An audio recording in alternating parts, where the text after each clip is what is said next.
भुवनेश्वर नगर के पास एक छोटे से गांव में घिसवा नाम का एक अंधविश्वासी आदमी अपनी पत्नी सोनम और बेटे विक्रम के साथ रहता था। एक दिन घिसवा के दिमाग में पागलपन उठा कि हमारे घर में बहुत दिनों से कोई भी मेहमान नहीं आया है और मेहमान भगवान का रूप होता है। लगता है भगवान मुझसे नाराज हो गए हैं। अब मैं खाना तभी खाऊंगा जब तक घर में कोई मेहमान नहीं आ जाता।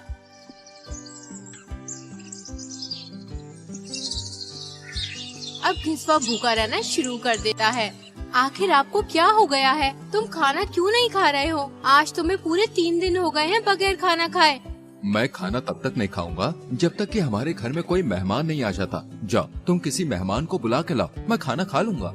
अब मैं मेहमान कहाँ से बुला कर लाऊं? आखिर पागलपन की भी हद होती है। बेचारी सोनम घिसवा की बात से परेशान होकर सोचने लगती है, हमरे तो सभी मेहमान बहुत दूर दूर रहते हैं। उन्हें आने में करीब 3-4 दिन लगेंगे। जब तक वो आएंगे तब तक ये भूख से मर जाएंगे। एक काम करती हूँ, गांव में किसी के घर मेहमान जरूर आए होंगे, उन्हीं को बुलाकर लेकर आती हूँ। सोनम गांव में मेहमान ढूंढने निकल जाती है।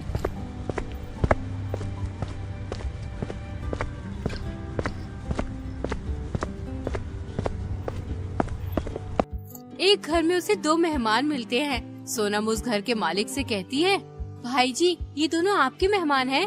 मेरे घर आए तो मेरे ही मेहमान है। ये मेरे दूर के मेहमान है जो बहुत दिनों बाद मेरे घर आए हैं। लेकिन तुम इनके बारे में मुझसे क्यों पूछ रही हो? दरअसल बात ऐसी है कि मेरे पति ने कसम खाई हुई है, जब तक घर में कोई मेहमान नहीं आ जाता तब तक वो खाना नहीं खाएंगे। 3 दिन से उन्होंने कुछ नहीं खाया है। कृपया करके आप मेरी मदद कीजिए भाई। आप इन मेहमानों को मेरे घर भेज दीजिए, वरना मेरे पति भूख से मर जाएंगे। ये तुम क्या कह रही हो? मुझे तो कुछ भी समझ में नहीं आ रहा। मेहमान का खाने से भला क्या मतलब है? मैं सब समझ गया हूँ। चलिए बहन, हम तुम्हारे घर चलते हैं। दोनों मेहमान सोनम के साथ उसके घर चले जाते हैं।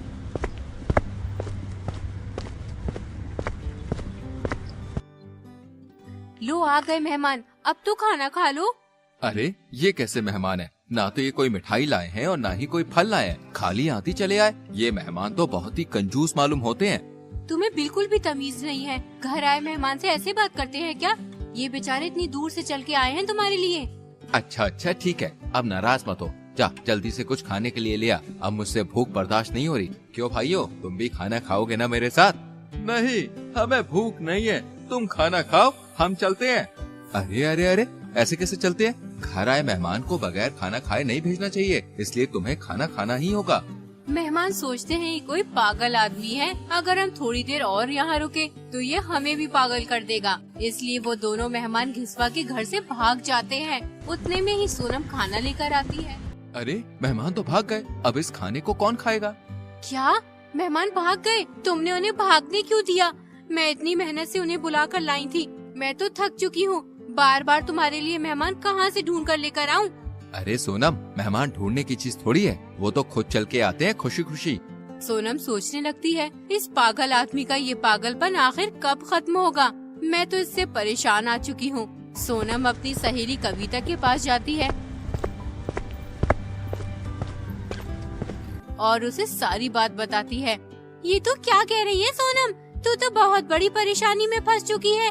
तू एक काम कर, घिसवा भाई को हलवाई की दुकान पर भेजकर शक्कर के मेहमान मंगवा ले और फिर तू घिसवा भाई से कह देना ये मेहमान भी सचमुच के मेहमान के बराबर ही हैं। सोनम को शक्कर के मेहमान वाली बात बहुत अच्छी लगती है। सोनम जल्दी से अपने घर जाती है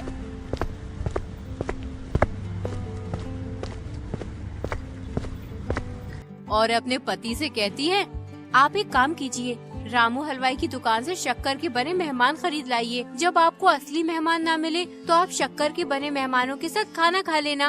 अरे सोनम, तू तो बड़ी समझदार हो गई है। ये तो तूने बिल्कुल सही बात कही। मैं अभी जाकर रामू हलवाई की दुकान से शक्कर से बने मेहमान लेकर आता हूँ। ला, तू मुझे जल्दी से पैसे दे दे मेहमान खरीदने के लिए। देखो तो सही कैसा जमाना आ गया है, मेहमान भी पैसों से खरीदने पड़ रहे हैं। पहले मेहमानों की लाइन लगी रहती थी, कभी कोई आ रहा है तो कभी कोई आ रहा है। अरे अब तो कोई आने को तैयार ही नहीं है। पहले लोगों के पास समय था, इसलिए जल्दी जल्दी मिलने आ जाया करते थे। अब किसी के पास इतना समय कहाँ है कि किसी के घर मेहमान बनकर जाए। अब तुम जल्दी जाकर शक्कर से बने मेहमान ले आओ। सोनम घिसवा को शक्कर से बने मेहमान खरीदने के लिए पैसे दे देती है। घिसवा शक्कर से बने मेहमान खरीदने के लिए निकल पड़ता है। रास्ते में उसे सगवा किसान खाना खाता हुआ दिखाई देता है। घिसवा उसके पास जाकर खड़ा हो जाता है। अरे घिसवा भाई, आप आओ, खाना खा लो। अरे बड़ा लजीज खाना बना है भाई। अरे मैं क्यों तेरा खाना खाऊं? ना तो मैं तेरा मेहमान हूँ और ना ही तू मेरा मेहमान है। अगर तू मुझे अपना ये लजीज खाना खिलाना चाहता है तो मुझे अपना मेहमान बना ले, या फिर एक काम कर, तू मेरा मेहमान बन जा। मेहमान? अरे तुम कैसी बातें कर रहे हो घिसवा भाई, हम तो एक दूसरे के पड़ोसी हैं, फिर मेहमान भला कैसे बन सकते हैं? अरे बन सकते हैं, तू मुझे अपना जीजा बना ले, फिर हम दोनों एक दूसरे के मेहमान बन जाएंगे। उसके बाद मैं तेरा लजीज खाना खा लूंगा। घिसवा, तू ये कैसी बेहुदा बातें कर रहा है? कहीं तू पागल तो नहीं हो गया है? एक तो मैं तुझे अपना खाना खिलाने के लिए कह रहा हूँ, ऊपर से तू कह रहा है कि मैं तुझे अपना जीजा बना लूं। रुक, मैं तुझे अभी बताता हूँ। सगवा घिसवा की खूब पिटाई करता है। फिर घिसवा वहाँ से चला जाता है। थोड़ी दूर चलने के बाद उसे सुरेश मिलता है, जो अपने घर में बैठा हुआ खाना खा रहा होता है। घिसवा उसके पास चला जाता है। अरे सुरेश भाई, खाना खा रहे हो, वो भी अकेले अकेले? ऐसा कुछ नहीं है घिसवा भाई, आओ तुम भी खा लो। अभी तुम्हारी भाभी ने गरम गरम खाना बनाया है, और जो मजा गरम खाना खाने में आता है वो ठंडे में नहीं आता। कह तो तुम सही रहे हो, लेकिन मैं तुम्हारा ये खाना नहीं खा सकता। क्यों भाई, तुम हमारा खाना क्यों नहीं खा सकते? हमारा खाना खाने में तुम्हें कोई परेशानी है? हाँ, क्योंकि मैं तुम्हारा मेहमान नहीं हूँ, इसलिए मैं तुम्हारा ये खाना नहीं खा सकता। अगर तुम चाहते हो कि मैं ये तुम्हारा खाना खाऊं तो एक काम करो, तुम्हें मुझे अपना मेहमान बनाना पड़ेगा। मान ना मान, तू मेरा मेहमान? मैं तुझे अपना मेहमान क्यों बनाऊं? तू मेरा क्या लगता है? ना तो तू मेरा मामा है, ना ही तू मेरा मौसा है, फिर मैं तुझे अपना मेहमान क्यों बनाऊं? तो अब बना ले, ऐसा कर, तू मुझे अपना जीजा बना ले, फिर मैं तेरा मेहमान भी बन जाऊंगा और तेरा ये खाना भी खा लूंगा। घिसवा, ज़बान संभाल के बोल, तू ये क्या बकवास कर रहा है? तू जानता भी है कि तू ये क्या कह रहा है? अरे मैं बिल्कुल सही कह रहा हूँ, तू मुझे अपना जीजा बना ले, तभी मैं तेरा खाना खा सकता हूँ। अरे फिर जीजा साला, एक साथ खाना खाएंगे मेहमान बनके। अच्छा, एक तो मैं तुझे अपना खाना खिलाऊं, ऊपर से तुझे जीजा भी बनाऊं। रुक, मैं तुझे अभी अपना जीजा बनाता हूँ। सुरेश घिसवा की खूब पिटाई करता है, जिससे घिसवा के कहीं कहीं से कपड़े फट जाते हैं और चेहरे पर पिटाई के निशान भी पड़ जाते हैं। घिसवा किसी तरह सुरेश के घर से भागकर रामू हलवाई की दुकान पर पहुंच जाता है।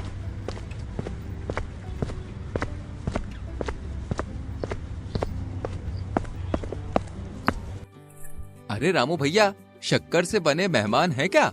हाँ घिसवा भैया, शक्कर से बने मेहमान हैं, लेकिन मुझे आप एक बात बताइए, ये तुम्हारे चेहरे पे निशान किस चीज के हैं? और तुम्हारे कपड़े भी यार फटे फटे हैं, ऐसा मालूम होता है जैसे किसी ने तुम्हारी खूब पिटाई की है। घिसवा सोचता है, अगर मैंने इसे ये बताया कि सुरेश और सगवा ने मेरी पिटाई की है तो ये मेरा बहुत मजाक बनाएगा। अरे अरे, ऐसी कोई बात नहीं है रामू भाई, भला किसी में इतना दम कि कोई मेरी पिटाई कर सके? वो घर में दरअसल काम चल रहा है, इसलिए फटे हुए कपड़े पहने हैं, कहीं कपड़े गंदे ना हो जाएं। अरे रोज रोज तो कपड़े खरीदे नहीं जाते ना भाई, इसलिए सोच समझकर काम करना पड़ता है। और आप इन सब बातों को छोड़िए ना, लाइए शक्कर से बने मेहमान दीजिए। रामू घिसवा को शक्कर से बने मेहमान दे देता है। घिसवा शक्कर से बने मेहमान लेकर अपने घर पहुंच जाता है।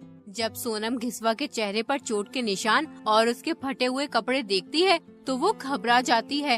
अरे तुम शक्कर से बने मेहमान लाने गए थे या पिटने के लिए?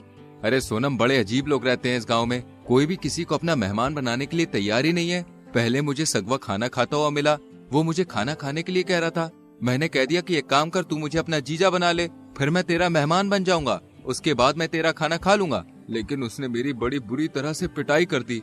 और फिर उसके बाद मुझे रास्ते में सुरेश मिला, मैंने उसे भी यही बात कही और उसने भी मुझे खूब पीटा। पता नहीं लोगों को मुझे अपना मेहमान बनाने में क्या दिक्कत है।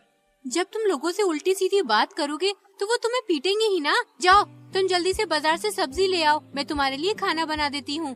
घिसवा बाजार सब्जी लेने चला जाता है। उधर दूसरी तरफ सोनम के भैया और भाभी घिसवा के घर आने की तैयारी कर रहे होते हैं। अरे जल्दी चल, मुझे कल वापस भी आना है। तुम बिना जाने से पहले आने की सोच लेते हो। हम सोनम दीदी के घर कितने दिनों बाद जा रहे हैं, कम से कम 2 दिन तो रुक कर ही आएंगे। हाँ पापा, मैं तो कहता हूँ पूरा 1 हफ्ता रुक कर आएंगे। मैं तो सोनम बुआ के घर खूब दावत खाऊंगा। अरे अब बातें ही करते रहोगे, जल्दी चलो। सोनम के भाई भाभी चिंटू को लेकर सोनम के घर पहुंच जाते हैं। सोनम अपने भाई भाभी को देखकर बहुत खुश होती है। भैया भाभी, मैं कब से आपको याद कर रही थी, आखिर आज आप दोनों आ ही गए। अरे मैं तो आने के लिए कब से तैयार थी, लेकिन आपके भैया लेकर ही नहीं आते हैं। हम तो पूरे 2 दिन के लिए कह रहे थे, हम तो अब पूरे 2 दिन रहकर जाएंगे।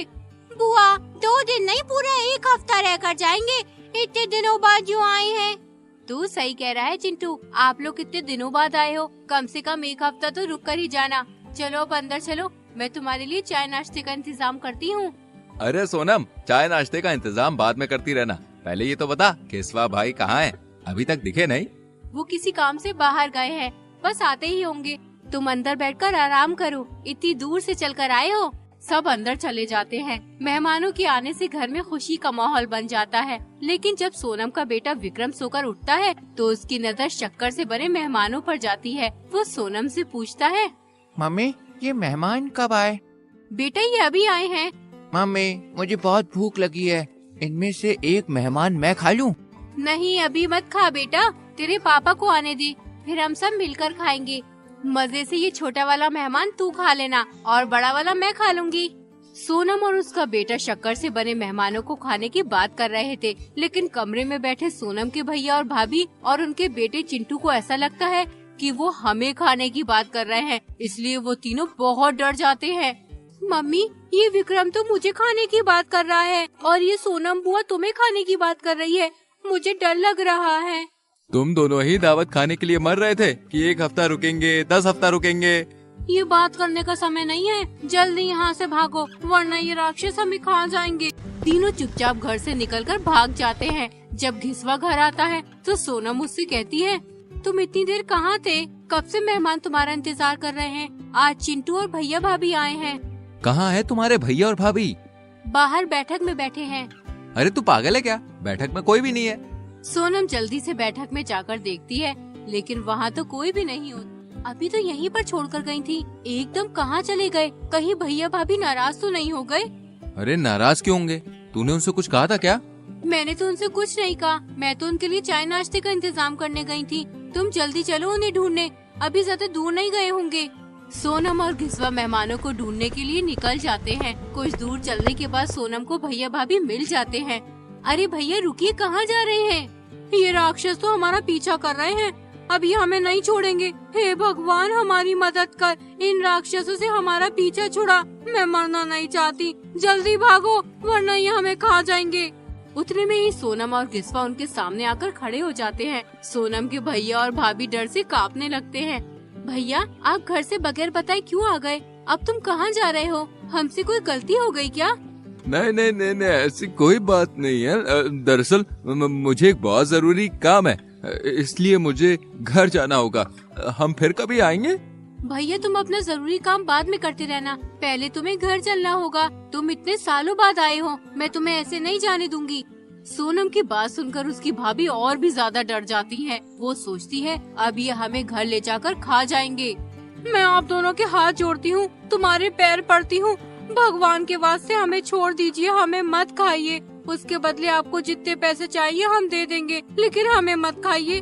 सोनम, मैं तेरा भाई हूँ, तू अपने भाई को कैसे खाने के बारे में सोच सकती है? तू हमें माफ कर दे अगर हमसे कोई गलती हुई है, लेकिन हमें मत खा। ये बात सुनकर सोनम और घिसवा बहुत हैरान होते हैं। उनकी समझ में नहीं आ रहा था कि आखिर इन दोनों को क्या हो गया है। भैया आप कैसी बात कर रहे हैं? हम भला आपको क्यों खाएंगे? भैया आखिर क्या बात है जो तुम हमसे इतना डर रहे हो?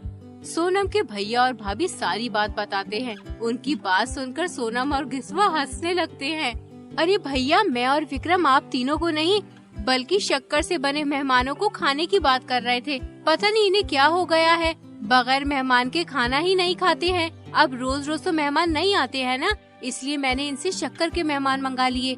देखा, आपके पागलपन की वजह से भैया और भाभी का क्या हाल हो गया है। सोनम की बात सुनकर उसके भैया और भाभी खूब हंसते हैं और सोनम के घर पूरे 1 हफ्ते रुक कर जाते हैं।